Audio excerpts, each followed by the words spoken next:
I've often quoted as saying I would rather be governed by the first 2,000 people in the Boston Telephone Directory than by the 2,000 people on the faculty of Harvard University. In this present crisis, government is not the solution to our problem.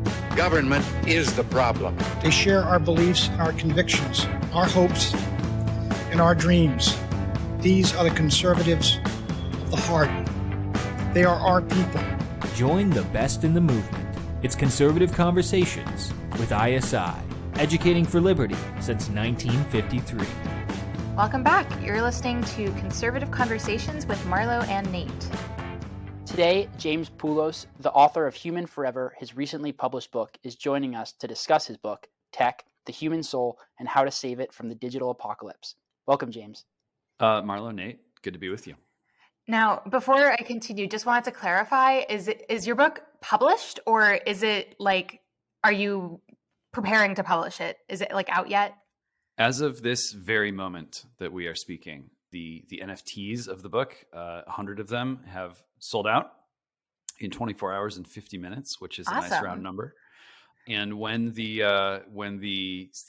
primary market for the NFTs is officially closed out, subsequent to that, the book will go on sale in mass market paperback form. Cool. So, I actually have a question for you about NFTs, which you're going to have to describe to. I mean, my husband talks about crypto all the time, but I kind of tune it out. So maybe you could describe it to us and for our listeners. But before we talk about NFTs and Bitcoin and crypto, I wanted to switch to our listener question of the week, which comes from Zahi, who says that he hasn't read much of the book yet, but which I assume he's read excerpts. But from what he's heard on the Martyr Make podcast about it, it seems like your analysis, James, is similar to Mark Fisher's capitalist realism. Zahi's question is, do you see a lot of your work meld with a certain element of leftist thought about the future and technology, such as capitalist realism, and how does your work differ?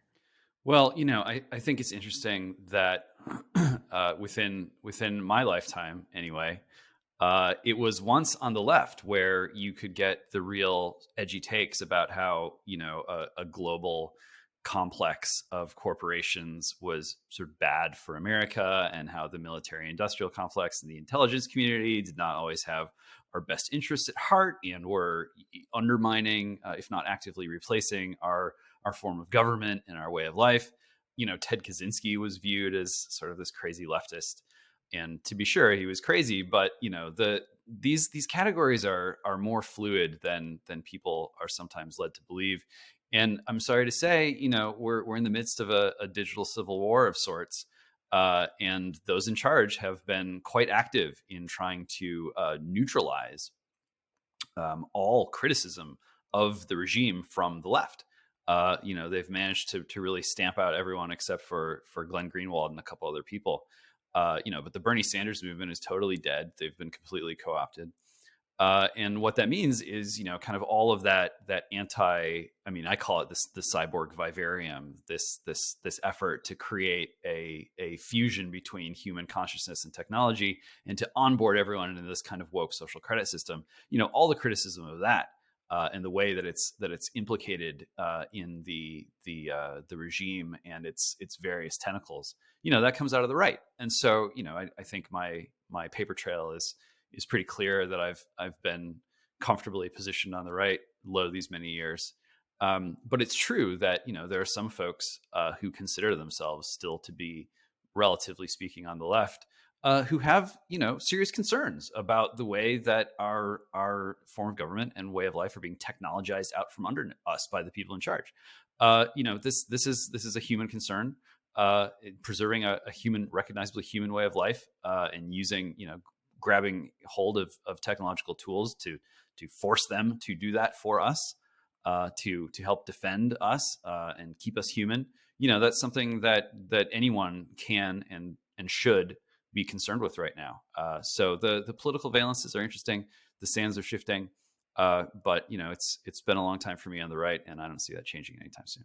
Yeah, I often joke that I sometimes feel like I'm a 1980s leftist when I'm talking about everything from the CIA and the FBI to corporate power, to any number of things that it seems like there has been some kind of inversion or realignment on. Well, let me just also say this. Steve Saylor has referred to the Cold War as a a global war for control of the global left.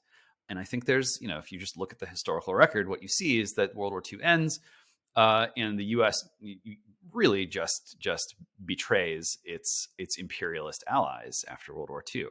And you can say that was a great act of justice, and in certain ways it was. But for the various heads of state, it was quite a shock to them, and they were horrified to discover that the U.S. no longer supported them as all of their colonies started to break away. Someone might say, well, this is the United States of America. You can't be serious thinking that the U.S. is going to defend colonialism. And there's truth to that. But really, it was all about communism and communism spreading around the world, and the U.S. wanting, above all, to make sure that the entire left movement in the world did not slip into communist hands. And that was more or less accomplished. But the way in which the political right in the U.S. Was easily persuaded to go anti-communist, I think, ended up revealing that earning the loyalty of the political right in the U.S. was not enough to build a global movement. Like conservatism in America has been, I think, quite different from right-wing thought around the world, especially in Europe. I know a lot of folks, some of whom are my friends, are working right now to kind of change that in interesting ways. But for the powers that be in the U.S., like it was just the case that even if you got the right on your side domestically, it wasn't enough to marshal a global coalition against communism. And so there was real pressure, to be generous toward the folks in charge for a minute. There was a real pressure and a recognition that they really needed to kind of co-opt the left in order to build out an effective global coalition against communism. And that is, I think arguably that is what they did. And then when you had the notional fall of communism, you had these questions opening up about what next, and the way in which what Biden and Carré and company call the rules-based international order, sort of globalized Western American-led global governance.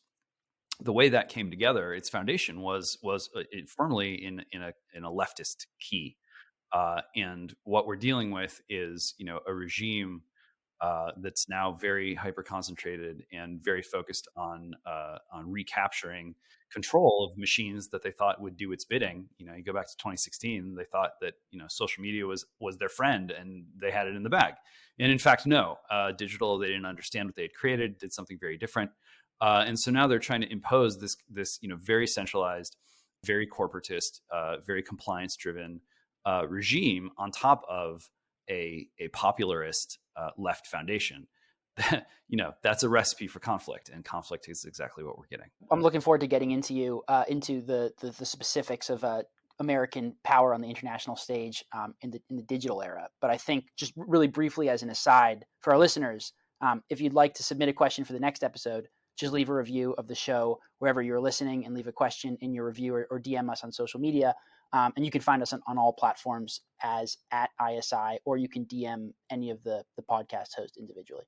Yeah, I just wanted to ask before we move on to our books of the week, if you think, and this can be more, fleshed out in the, proper interview format once we get to it, but do you think COVID, based off what you just said, James, has kind of advanced what you just described, kind of creating, or is it kind of a retaliation for that slipping of the kind of the social media as a tool of enhancing the left's kind of grasp on emerging technologies? And do you think COVID is them just doubling down on that? Well, I think what you've seen is really a move toward, a Western style of communism that's different from what you've got in China. The Chinese have been focused on maintaining order amidst chaos for thousands of years. And, in the West, things tend to go in the opposite direction.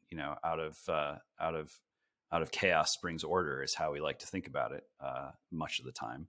And I think that's misleading in certain ways, and that it's influencing how so many folks who would consider themselves to be on the left have been moved so rapidly and so powerfully from a frame of mind where, don't be judgmental, everyone should do their own thing, down with the man, down with the state, into a mode that is not what John Lennon was singing about. It was not imagine there's no heaven. It is build heaven on earth. And that's kind of the communist promise. That's, this is Gnostic theology, which is coming back in a big way. And I think that what seems to be a shocking, sudden transformation is really just the result of the formative effect of digital technology on people's inner and outer lives. Suddenly, many folks on the left, and not just on the left, feel as if they've woken up, and their reason for bothering to be human has been going away. People don't want to work at Chipotle anymore. People don't want to have kids anymore. People don't want to go to church anymore. They don't really even want to just live in the pod, eat the bugs, watch the porn. There's no savor in it. It's not very inspiring. And in that collapse of sort of normie left dreams, people are scrambling for something that would justify the trouble of being human. The inescapable limitations and pain and suffering and challenges and tragedy and struggle of human life.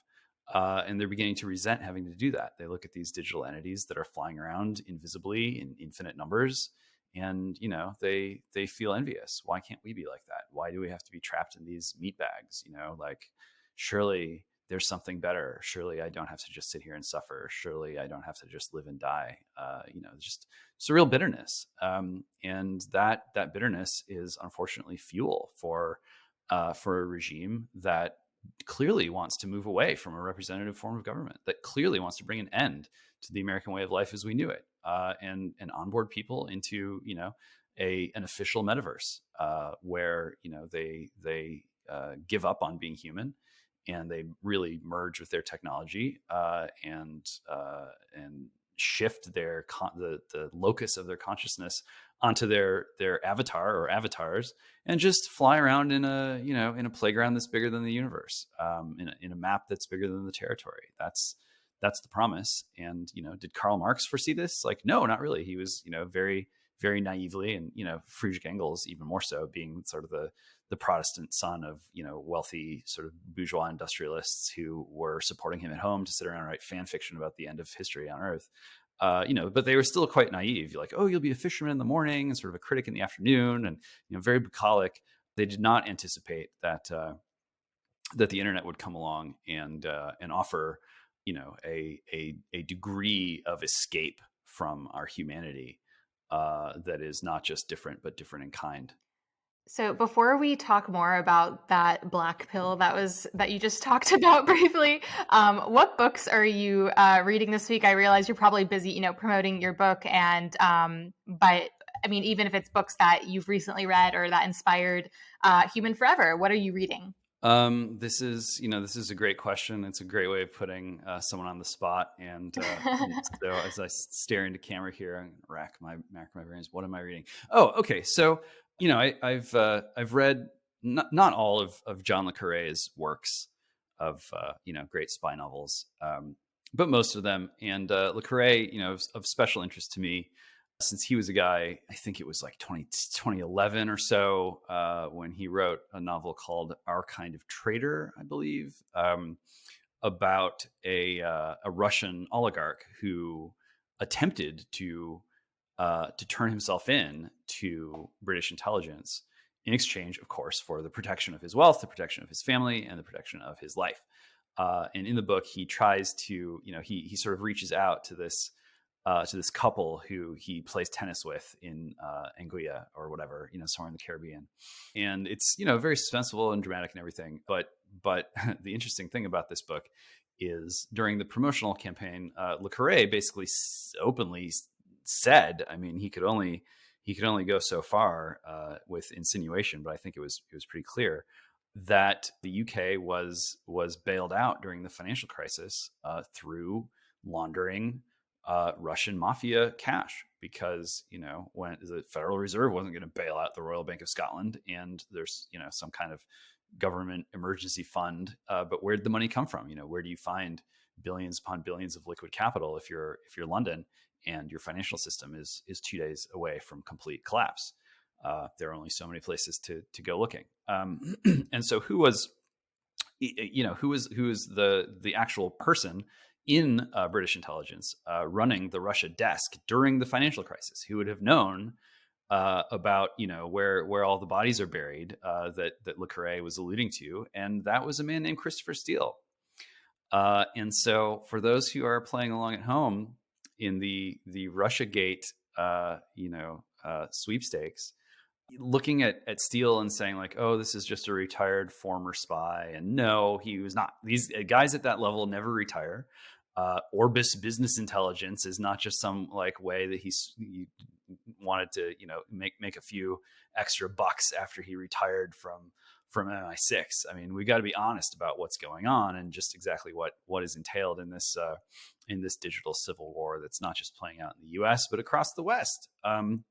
High stakes questions about, what form of government are we going to have in a digital age? Like, how is the human person going to be required to interact with technology? Who's going to do the requiring? On what basis? These are all civilization level questions that go right down to the heart of the deepest unique resources that we have in our civilization. I would submit that American civilization, especially at this point, is just different from British or European civilization. Of course, there are some affinities, but just looking at the way that the Brits have gotten so deeply involved in American statecraft, whether it's Steele or Peter Daszak, the head of Eco Health Alliance, right at the heart of the COVID situation.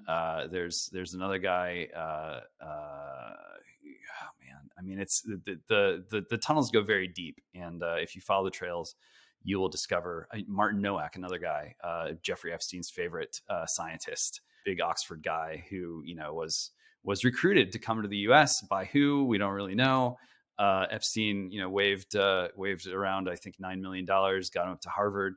And that was how Epstein got, his passkey on campus and his own office and his own phone line and freedom of movement around Harvard.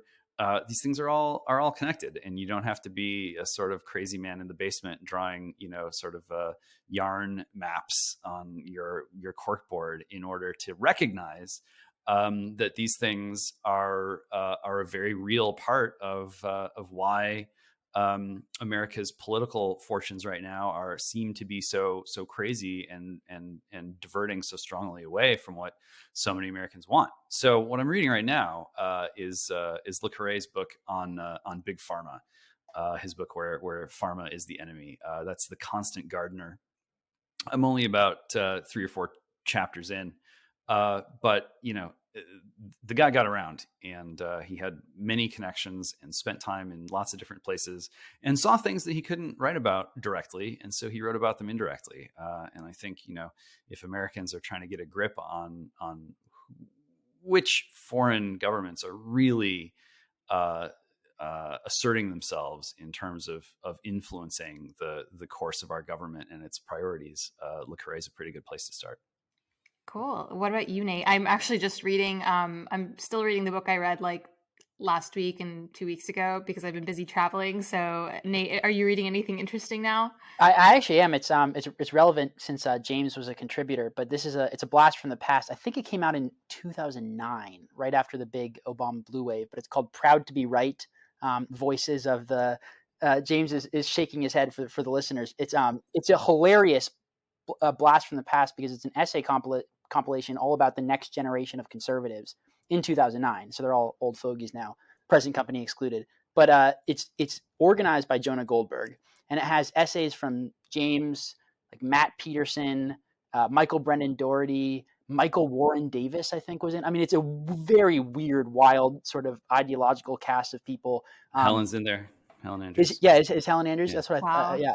So it's a super interesting sort of snapshot in time of a lot of people who are pretty well known in the conservative movement now, but are not necessarily on the same side of the conservative movement, all kind of discoursing with one another in their youth. And it's a really fun book. So anyone who's interested in the sort of debates in conservatism and the different figures and wings of conservatism and what they thought and were writing about when they were young, it's worth checking out.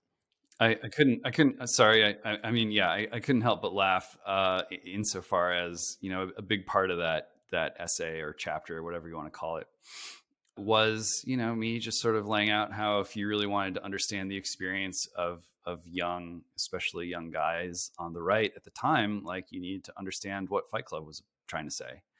Nobody cared in 2009. And here we are, more than 10 years later, and it's all anyone talks about. So if only they'd read Proud to Be Right in 2009. It was James's essay is called Growing Up Conservative in a Disrupted Decade. But of course, this was the previous decade. I guess technically 2 decades ago now, if it was 2009. So I don't even know if 2000 to 2010 was a disrupted decade. It seems like life has only become more uncertain and much more sort of chaotic since then in America and the West more broadly. We're going to talk to James about that in a second. But before we continue with our interview, I'd like to thank you for listening to Conservative Conversations. This podcast is a production of the Intercollegiate Studies Institute. Our mission at ISI is to educate for liberty. If you would like to help us in that mission, please rate and review this podcast on Apple Podcasts to help us reach more listeners like yourself.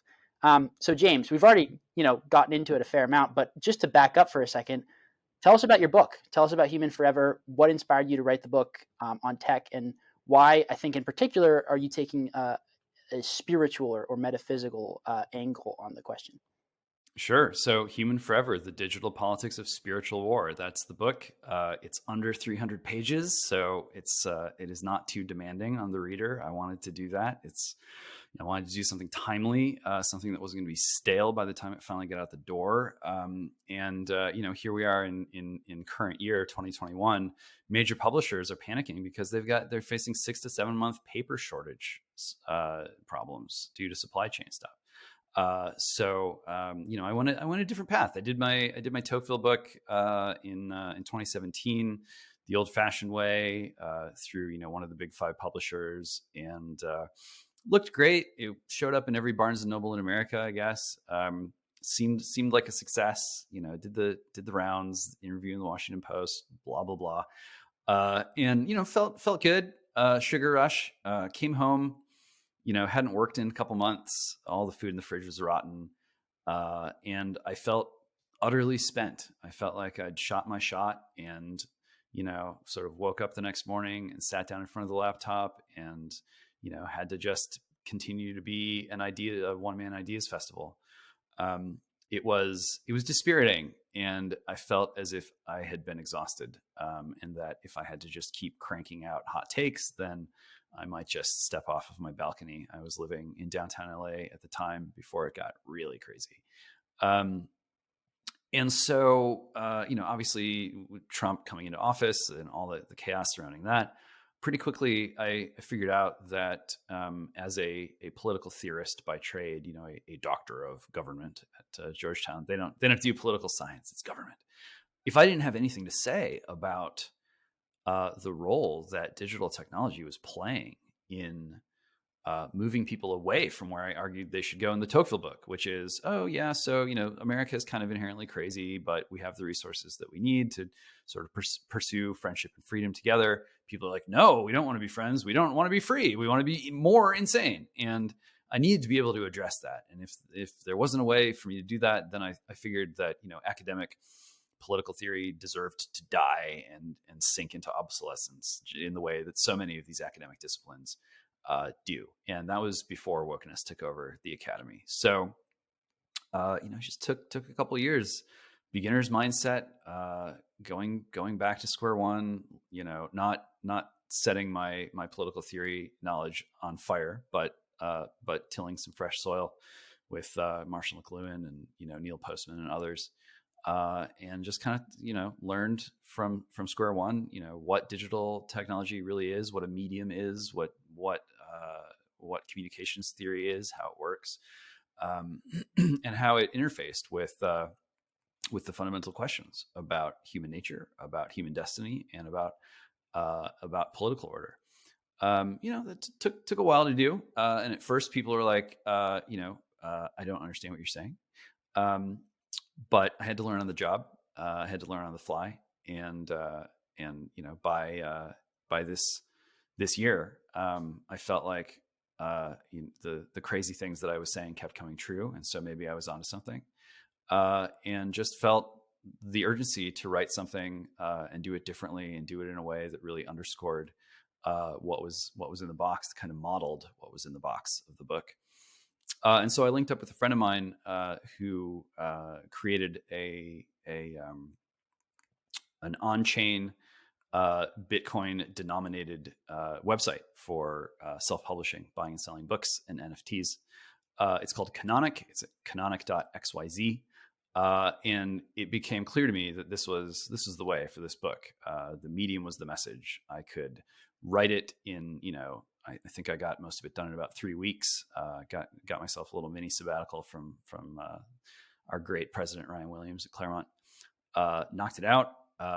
No editors, no agent, no gatekeepers, no Bezos, no Amazon Web Services, no blasting out every, sad, sorry person in your Rolodex, begging them to click and buy so that it gooses your week one numbers. No, paper supply chaos, none of it. Managed to sidestep it all, get the book up on Canonic. Sold out of the NFTs, in just over 24 hours. Paperback sales will be coming soon. I got a private printer, private paper supplies.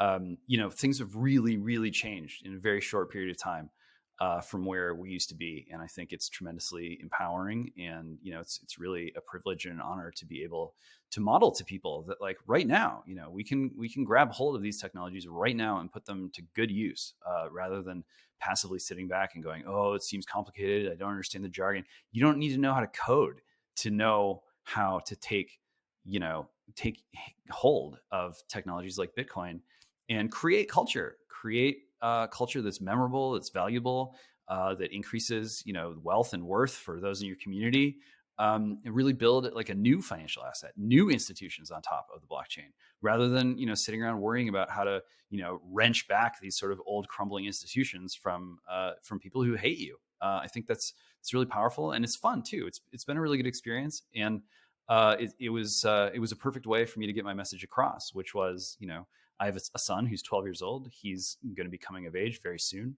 And for kids his age, they have really no memory of life before the smartphone. And that makes them kind of the first fully digital generation in America. And so their parents, their fathers, have a special duty and a special dispensation to raise them, to give them rites of passage that continue the unbroken human chain, the memory of who we are and who we've always been, the memory that we have souls, that our bodies are sacred, that being human is a gift and not a curse. I want to ask you specifically, I think, about the last sort of subject that you touched on there, because one of the things I appreciate about your book is that because you're approaching it from the question of what it means to be human in the digital age and the challenge of continuing to be authentically human in the digital age, it moves beyond the sort of relatively narrow political debates over technology that seem to preoccupy us on both the left and the right? Misinformation, free speech on social media platforms, the radicalization, et cetera. There's a sort of set, narrow and relatively formulaic way that the left and the right talk about something like big tech. And to be clear, I'm really concerned about big tech's threat to free speech as well. So I take those issues seriously. But there's also so many more fundamental questions that I feel like a lot of folks in conservative legacy institutions, at least, aren't asking. And one of the things I appreciate about your book is that you're asking those questions. But I would just love to hear you. You sort of touched a little bit about trying to reclaim technology in a way where we rule technology. Technology doesn't rule us. We maintain our sovereignty over our technology. But can you talk a little bit about the challenge of being human in the digital age and how you think we can go about continuing to maintain our personhood in the face of things like, Mark Zuckerberg's metaverse and all these other challenges to our humanity? Well, sure. I mean, I think you've seen over the past, 50 years or so, just to compress things a little bit, two kinds of optimism. And the first was a sort of false optimism in our humanity. This is John Lennon. This is Willy Wonka. This is your imagination will save you. Your dreams are what make you pure. If you can dream it, you can do it. There's nothing like pure imagination. It's easy if you try. All of that messaging that has been reinforced throughout our culture and really made America kind of the most powerful meme in the world during the pre-digital era, when television was the most powerful communications medium. That optimism about our humanity denied the reality of our human condition. That we are errant creatures, that we are incarnate and ensouled creatures who are mortal and are born to die, and we can't just step into the world and expect things to be perfect, or expect that having the best of intentions will lead to the best results. But that was the ethical framework that arose, and it was a powerful one because of the medium in which it arose, and how that medium shaped our senses and sensibilities. What happened on screen was more important than what happened off screen. You were a star because of your avatar on screen, not because of who you were in real life. And so the generations that rose to power under that regime really expected that, if they applied their best of intentions and dreamed their most ethical dreams while they were creating any technology, it would serve them, that it would advance their goals, that it would be their friend ultimately, an obedient, sort of, a confidant and a slave in a certain way. And that was the legacy of Steve Jobs. And that's not what happened. What happened is the cell phone, the smartphone became a commodity. Right then, 2008, 2009, in that sense, we all became cyborgs in a certain way. We got these things growing out of our hands that we never disengaged from. And when we do, we sort of usually we're asleep, or, we don't feel too good because we're worried about what's going on in our phones. That's a very intimate relationship with technology, and it's not one that united the whole world together in perfect harmony. It did not buy the world a Coke. It defied the expectations of the regime and of the ruling culturally dominant elites. And it caused them to panic when that happened. Wait a minute, Vladimir Putin is seizing Crimea, and wait a minute, China's building the Great Firewall, and wait a minute, we're losing in Afghanistan, and wait a minute, we keep getting hacked, and wait a minute, people with bad opinions on the internet are gathering together and exercising their political agency. How did this happen? And they didn't have a good account of how that happened. And so their conclusion is, well, obviously we just need to control these machines more, and we need to punish people who don't like that. That is where things have landed. And I think, as scary as it is, as dangerous as it is, as wrong as it is, if a form of governance does not comport with the character of the people, then it will fail. And I think this is just straight out of classical political philosophy and has been proven out time and time again. And just to dot the I here. And so, I still think, even at this moment, the American people, the graft is not going to take. The Americans are not down to be herded into the cyborg vivarium. Too many of them are. Too many of them feel as if they don't have a choice, but they do very much have a choice. And this is where Bitcoin comes in. I am not a coder. I am barely even numerate. And I was very easily able to get this book up. Have it written on chain. It's uncancelable. It's unalterable. It can't be deleted by anyone but me. And not going to do that. This is how we can win. This is how we can remain very firmly pro-human, very dedicated to conserving our humanity and creating culture, and do so in a way that's going to endure and preserve America well into a digital age. I'm curious about the ethical perspective that you brought up, and also the semantics of how we discuss ethics and technology. Specifically, just from a Catholic perspective, I think measuring technology relative to human dignity helps us develop some heuristic for what is a boon for humanity and what's just intended to maximize comfort or minimize inconvenience. Euthanasia is one thing that comes to mind. But it seems like what is so obscured under secularist definitions of what dignity even is, that's kind of rendered words like, I mean, even justice. I don't think Americans can, and conservatives especially, like they have not done a great job of defining what justice means to us, while everything now on the left has been kind of co-opted as whether it's reproductive or, environmental justice. So I'm curious about if there's a metaphysical approach to tech that can help us delineate what like human dignity even means today. And if you could explain that within the scope of your book and its description of the human soul and ethics. Well, I think that many in the West allowed themselves to be convinced that order grows out of freedom. And I think that the deeper truth that has been known in the West for many centuries is that in fact freedom arises out of order. There's always an interrelationship, but it's not quite a chicken and egg. And if you deny the existence of God and you deny the existence of the soul, and you don't have to be a Christian to believe in the soul, and you go back to Aristotle, not only did he say that anima is sort of like the animating principle of living things, but he also said that it is the formal cause of the organism. And so, actually taking that seriously, understanding what he was talking about. And then if you deny the existence of natural law, no God, no soul, no natural law, then what is the basis for your regime? What is it being founded on? What understanding of the human is it being founded on? And I think what we're discovering is that it's an artificial foundation. It's a myth about the determinacy and completeness of mathematics. I had to make a detour into some math theory when I was working on this book. Math not my forte, but again, like you read Bertrand Russell, one of these guys at the beginning of this whole mess, and basically he says, look, like the ultimate thing that a person can do, the real source of man's purpose is to contemplate the cold and austere truth of mathematics, and in its perfection, that is our source of understanding how to organize human life on Earth and maybe off Earth too. This in a book where basically he says, religion is bunk, worship math.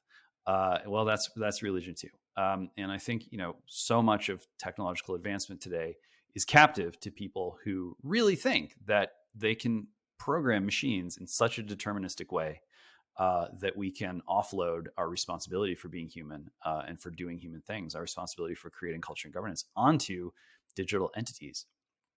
And so there's, one aspect of the digital civil war that's brewing. You can see this playing out every day at the upper echelons of society. Is you've got these guys who are math worshipers, and they're confronted with the fact that there are like a lot of woke people right now in and out of tech, and they say like, well, we're willing to accept as much wokeness as necessary as long as ultimately we, the priests of the cyborg vivarium, are in charge. And then, on the other side, you've got all these wokies who are like, well, okay, we're willing to accept any amount of technology, any degree of technological advancement, as long as we are the priests of the cyborg vivarium, and woke ethicists rule all of our institutions. And so they have a lot of, they're willing to concede, the technologists are willing to concede a powerful role for woke ethics, and the wokies are willing to concede a powerful materialist role for technology. But they're fighting over one ring to rule them all. And I think the most powerful thing that we can understand about digital technology is it took over the world. That means that no person and no group of people can take over the whole world anymore. It just isn't going to happen. You look at the way that Russia, China, India, Israel, the UK, the US, every civilization state in the world is racing as fast as it can to figure out how to use its deepest cultural and ultimately theological resources to assert political control over the digital entities within their territory. And that's a radical kind of pluralism that is not going to be swept away by, people gathering in Trafalgar Square to sing Imagine, or by, the intelligence community partnering with the mainstream media to like meme out the same memes about, building back better. Like, it's not going to eat the world. Software ate the world. And so what we're dealing with is a technology that universalizes itself, but does not universalize the people who use it.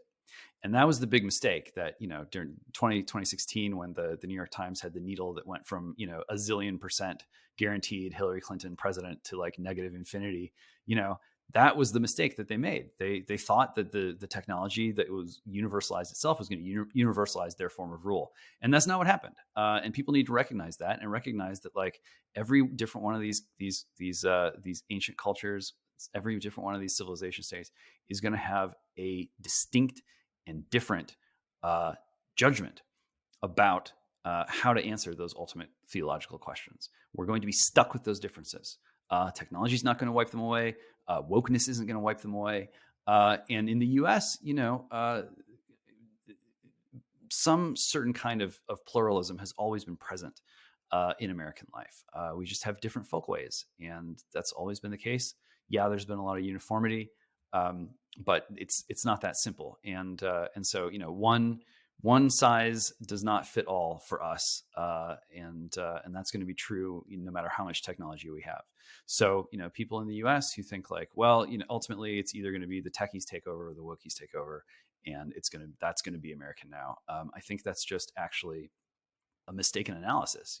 In addition to being something that would be bad, at the end of the day, I think it's something that's just not going to happen. James, tell us about the pink police state. Pink police state. So this goes back to the before times. I think 2008, 2009, I first started writing about this concept. And the concept is really, a precursor to wokeness, a precursor to the strategic agreement by the regime to adopt wokeness as its kind of official religion. In 1999, you saw the U.S. Working overtime to globalize its economic activity. All these accession talks and global conferences to build out the international trade system, the World Trade Organization, to bring China into the Western economy, really. And there were critics. There were critics, and they gathered in Seattle for one of the biggest to date talk on international trade organizations. Many of them were on the left, if not all of them. And there was a huge civil disturbance. There was a huge riot, and they were using swarm tactics with their cell phones to evade the cops and basically mount a huge protest that paralyzed the city. It was called the Battle in Seattle at the time.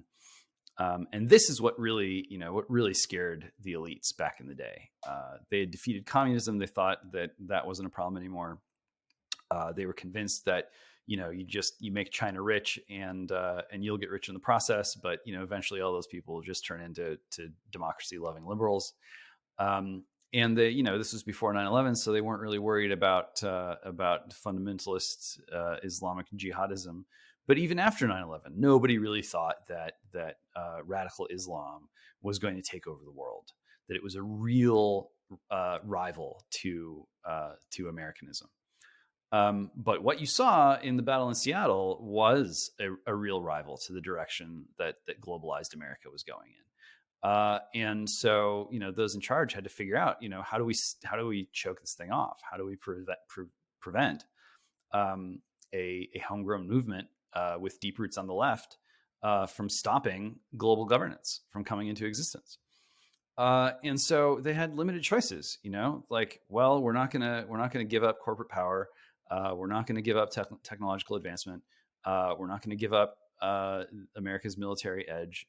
We're not going to give up, all of our relationships with our international partners. We're not going to give up the NGOs. We're not going to give up the Ford Foundation. So what are we going to give up? And what they decided to give up on was, public morality as it had been known in the West from the beginning.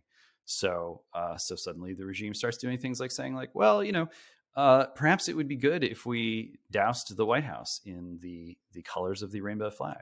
Perhaps it would be good if we legalized marijuana and maybe psychedelics.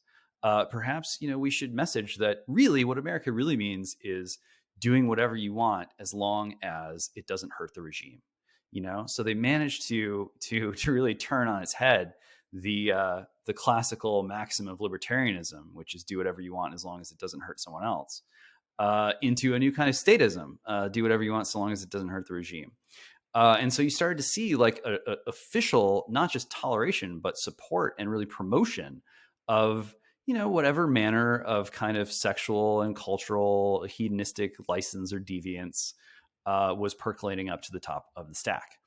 And it's important, to remember that like at that time, before people started to realize that digital had eaten the world, these old patterns of life had a different valence to them than they do today. I mean, it was all about gay rights back in those days, and now the gays are at the bottom of the totem pole. You talk to Andrew Sullivan, like talk to lots of these guys. They're like, wait a minute, I'm now expected to be attracted to a quote unquote trans man. This is not what I signed up for. And notably, that rainbow flag has added some stripes. It's added actually quite a lot of stripes, and there's no logical reason why more stripes are not coming. It is easy to envision how a cyborg stripe could be added to that flag.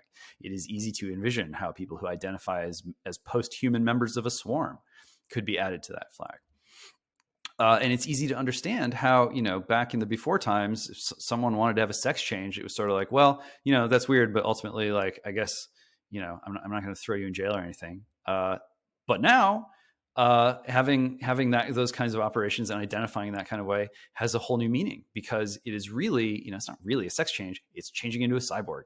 It is the most powerful and prominent way that a human being today can demonstrate that they wield absolute technological power over their given humanity, their biological identity, and their biological form.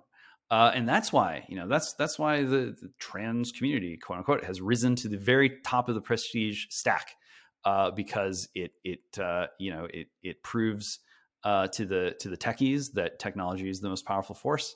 And it proves to the wokies that if you dream it, you can do it. And that's a heady cocktail. And that's where what I call the pink police state wound up. Pink coming from a Marilyn Manson video that made a big impression on me when I was in college. Pink policeman guarding the concert and making out with each other. The line from Manson, who I understand, his kind of horrible misdeeds have now been made public by Rolling Stone. He's likely to get canceled. In 1998, stars were stars, and it was more difficult to peer into their lives before digital came along. But the big line that sort of like made me say, was cops and queers make good looking models. And we've found ourselves in a situation where queerism has become a kind of official religion, and where the police state, being digitized, has become, a lot of people's model form of governance. And those two forces, the oppressive and the transgressive, have really come together in a single entity. When I was first writing about this, I had no reason to really talk about cyborg vivariums, but now it's clear that the way they want to institutionalize this is through a national social credit system. James, on the subject of wokies and techies, a question that we ask all of our guests is, what is conservatism? I'm interested in hearing what your response to that is. Well, this is, some of us have been around too long in the sense of we've heard these arguments over what true conservatism is. We've heard them rage. They've been going for generations now at this point, and no end in sight. And in some sense, I think that's probably fine. And in other senses, trying to arrive at some kind of ultimate truth about the definition of conservatism through endless rounds of debate, there are more productive things for us to be doing. If someone wants to call me a conservative, I'm not going to correct them or whatever. Conserving things worth conserving is good. And thinking about how to maintain that kind of political practice is good. But there's much today that should not be conserved, and there's much today that cannot be conserved. And furthermore, there's much today that's being retrieved, not because, suddenly people who have been advocating for these things have become more charismatic or powerful, but because they're being retrieved by the reformation of our inner and outer lives by digital technology. Digital technology is all about machine memory, and that means that the rule of the human imagination is over. Doesn't mean that imagination sucks now and that it plays no role in our lives, but it means that the most dominant formative effect technologically is one that's all about memory and all about recall. And one thing that that forces us to recall is the fact that human memory is different from machine memory. That our memories are powerful. That if we neglect or give up on our memories, we're not going to make it. We're not going to be able to make sense of the world that we are in. We're not going to be able to see ourselves as we really are. And so these changes. I mean, Patrick Deneen is a great example. He's been banging on about this stuff for a very long time. All the integralists, all these folks, natural law guys. Why are they more influential now? And I mean, God love them. They're almost all of them are my friends or colleagues or associates in some form or another. But it's not like, the pixie dust landed on them and they suddenly became capable of, swaying the masses with their words. Like, the environment has changed and it's altering people's sensibilities, and it's making them realize that modern and postmodern answers to ultimate questions just don't make any sense in a digital world. They do not deliver the goods. There's no cheese at the end of those tunnels. Those purported answers just leave people not only feeling insane, but feeling basically worthless, just sort of like human retreads. And those answers don't give us what we need to understand how to preserve what needs to be preserved and to conserve what we want to conserve, but do it in a way that really is a new founding, a new order that is suited properly to the digital age that we live in. So conservatives spend less time arguing about what a conservative is and spend more time, building new institutions that will survive and thrive and allow us to thrive in our digital world. Well, on that note, James, thanks so much for joining us today. If people are interested in seeing more of your work or following you, where can they find you? The American Mind is at americanmind.org. I'm on Twitter at James Poulos, James Poulos. The clearinghouse for book information is at humanforever.us, humanforever.us. And then the book itself will be on sale real soon now at Canonic, CANONIC.xyz.